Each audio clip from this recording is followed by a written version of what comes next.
नमस्कार दोस्तों, मैं सलाहुद्दीन नवीद रोशन राहे के इस नए ऐप में आपका स्वागत करता हूं। दोस्तों, आज हम हाजिर हैं एक सवाल के जवाब को लेकर जो पूछा है चिराग धर्मानी जी ने। आप लिखते हैं, रिस्पेक्टेड सर, क्या ऑटिज्म में सारे सेंसरी में डिले होता है, जैसे visual, proprioceptive, vestibular, tactile, smell taste, या फिर सिर्फ 2-3 सेंसरी ही डिले होंगे? दोस्तों, चिराग जी के सवाल का जवाब देने से पहले अगर आपने अभी तक हमारा चैनल सब्सक्राइब नहीं किया है तो कृपया सब्सक्राइब करें, लाइक करें, शेयर करें ताकि हम हर उस फैमिली तक पहुंच सकें जिसको हमारी ज़रूरत हो सकती है। दोस्तों, सेंसरी इश्यूज कई तरह के होते हैं। कई सीवियरिटी होती है, यानी कि बहुत सीवियर भी होते हैं और बहुत माइल्ड भी होते हैं। एक सेंसरी का इशू भी हो सकता है और मल्टी सेंसेस इश्यूज भी हो सकते हैं। तो यहाँ पर किसी एक सेंसरी का इशू है या कई सेंसरीज का इशू है, ये हमें असेसमेंट के बाद ही पता लगता है। अब यहाँ पर जब मैं ये कह रहा हूँ कि कई तरह के इश्यूज हो सकते हैं तो उसमें कुछ उदाहरण देना चाहता हूँ कि जैसे मान लीजिए बच्चे को सिर्फ ऑडिटरी इशू है, यानी कि सिर्फ साउंड से दिक्कत है, या सिर्फ टेस्ट का इशू है, या वेस्टिबुलर इशू है, यानी कि उसको कई तरह से इशू हो सकते हैं। अब एक बच्चे में भी ये सारे इशू हो सकते हैं और कोई एक इशू भी हो सकता है। तो यहाँ पर ये कोई फिक्स नहीं है कि किसी बच्चे में 1, 2, 3, 4 इशू होंगे या नहीं होंगे।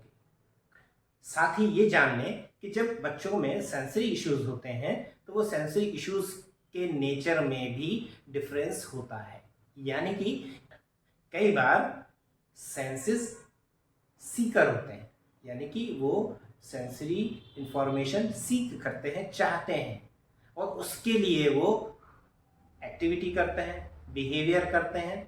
सिर हिलाना, हाथ हिलाना, फ्लैपिंग जिसे हम कहते हैं, बॉडी बैंगिंग कहते हैं, वो चीज़ें होती हैं। कई बार साउंड क्रिएट करते हैं, जैसे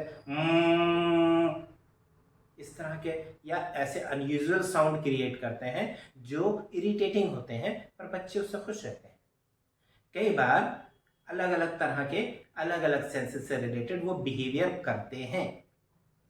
तो यहाँ पे सेंसरी सीकर भी होते हैं और कई बार उन इंफॉर्मेशन से, उन सेंसरी इंफॉर्मेशन से बच्चे को इरिटेशन भी होता है, जैसे कुकर की सीटी से या किसी और आवाज़ से।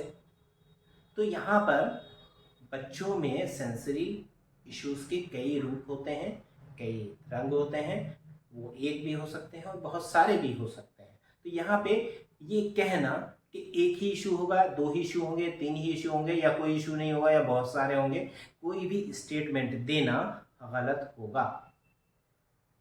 तो यहाँ पर सबसे बेस्ट ये होता है कि अपने बच्चे का किसी ऑक्यूपेशनल थेरेपिस्ट से, यहाँ ऑक्यूपेशनल थेरेपिस्ट से मेरा आशा है कि प्रॉपरली ट्रेंड होना चाहिए, डिप्लोमा होल्डर नहीं होने चाहिए। तो यहाँ पर आपको किसी trend bachelor in occupational therapy या मास्टर्स इन ऑक्यूपेशनल थेरेपी से जो एक्सपीरियंस्ड हो, उनसे असेसमेंट कराना चाहिए। असेसमेंट के बाद वो आपको बताएंगे कि बच्चे का जो रिक्वायरमेंट है वो क्या है, बच्चे की ज़रूरत कैसी है, बच्चे को किस तरह का सेंसरी इश्यूज है या कितनी तरह का सेंसरी इश्यूज है, और फिर उसके हिसाब से इंटरवेंशन प्लान किया जाएगा। सेंसरी इश्यूज ऐसी चीज़ें हैं जो कई बार बिहेवियर से मर्ज करती हैं, यानी कि कई बार उनकी वजह से बिहेवियर होता है, तो कई बार बिहेवियर की वजह से वो पकड़ में नहीं आते हैं। हम कई बार उनको समझ नहीं पाते हैं कि वो वाकई में सेंसरी इशू है या सिर्फ बिहेवियर है या फिर सेंसरी बिहेवियर है। तो यहाँ पर बेस्ट यही होता है कि हम ऑक्यूपेशनल थेरेपिस्ट से सेंसरी प्रोफाइल बनवाएं। दोस्तों, अगर आपने अभी तक अपने बच्चे के बारे में ये इन्फॉर्मेशन नहीं हासिल की है तो आप इसको ज़रूर हासिल करें। इसको पता लगाएं कि बच्चे को अगर सेंसरी इशू है तो वो किस तरह का है, कितना है और कैसा है और क्या करना चाहिए। इसके लिए सबसे बेस्ट जगह होगी कंपोजिट रिहेबिलिटेशन सेंटर्स, जो लगभग हर प्रदेश में है हर जगह हैं, हर ज़िले में नहीं है। इसलिए आपको पता करना पड़ेगा कि आपके प्रदेश में या आपके किस नज़दीकी शहर में सीआरसी है। मध्य प्रदेश में भोपाल में सीआरसी है, लखनऊ में सीआरसी है, उत्तर प्रदेश में गोरखपुर में सीआरसी है। ऐसे ही कई जगह सीआरसीज हैं। आप उन जगह पर जाकर अपने बच्चे का परीक्षण या मूल्यांकन करवा सकते हैं। दोस्तों, उम्मीद है ये अंक आपके काम आएगा। अगर आपने अभी तक हमारा चैनल सब्सक्राइब नहीं किया है तो कृपया सब्सक्राइब करें, लाइक करें, शेयर करें ताकि हम हर उस फैमिली तक पहुंच सकें जिसको हमारी ज़रूरत हो सकती है।